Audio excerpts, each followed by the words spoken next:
masjid, dari rumah kita masuk kamar mandi, keluar kamar mandi, makan, minum, yang kecil-kecil dulu, apakah kita laksanain?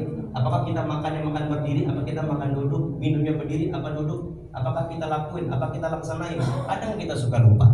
Kadang kita suka tinggalin sunnah-sunnahnya Nabi besar Muhammad. Apakah ini umat yang bisa mendapat pandangan khusus dari Rasulullah SAW?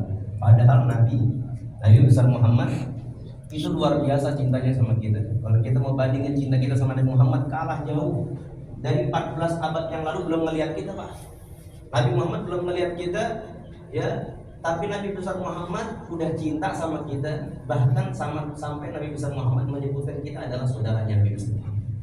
Begitu agung kedudukan kita, begitu luar biasa kedudukan kita. Bahkan nggak sampai situ aja, kita disebutin di dalam ayat Al-Quran, kuntum khairu ummatin ukhrijat linnas. Kalian adalah umat terbaik yang dikeluarkan dari segelintiran para manusia. Sebelum umat Nabi terdahulu, kita umat Nabi besar Muhammad yang disebutkan di dalam ayat Quran umat yang paling terbaik. Tapi masalahnya, apakah pantas kita dijawab, kita disebut sebagai umat yang terbaik, sedangkan sunnah-sunnahnya Nabi aja kita tinggalin.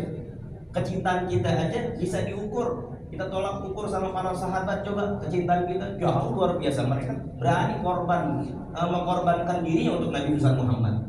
Bagaimana dengan kita? Jauh kita. Ya, jangan disamain sama sahabat. Jelas kita jauh, tapi kita lihat keimanan mereka.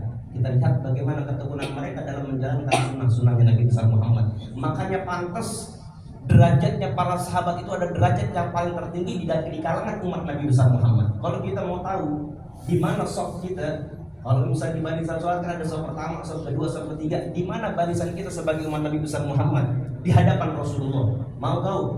Kita bukan ada sop pertama. Sop pertama ada para sahabat, sop kedua ada para tabiin, sop ketiga ada para tabiin, sop keempat, sop kelima itu para sahabat soleh. Kita di mana? Kita paling ujung, paling jauh.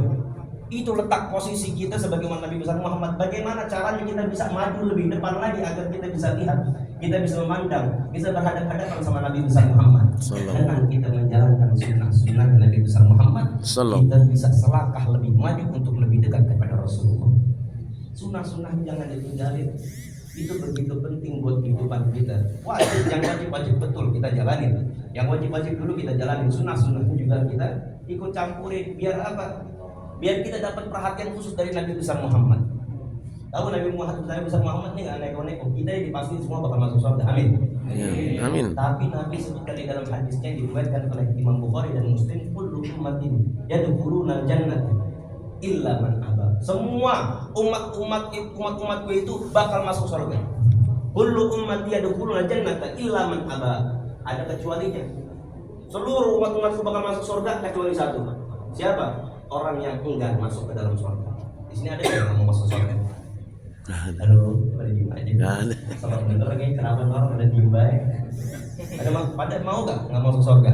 Nggak mau, semuanya pengen masuk surga, betul nggak? Betul. Semuanya pengen masuk surga.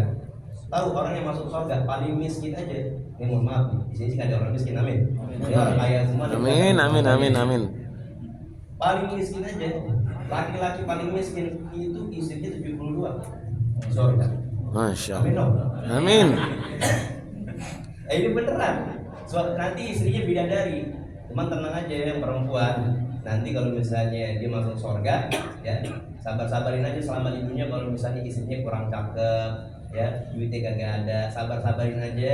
Ntar di surga, ya suaminya ganteng, suaminya tampan, gagah, tenang aja.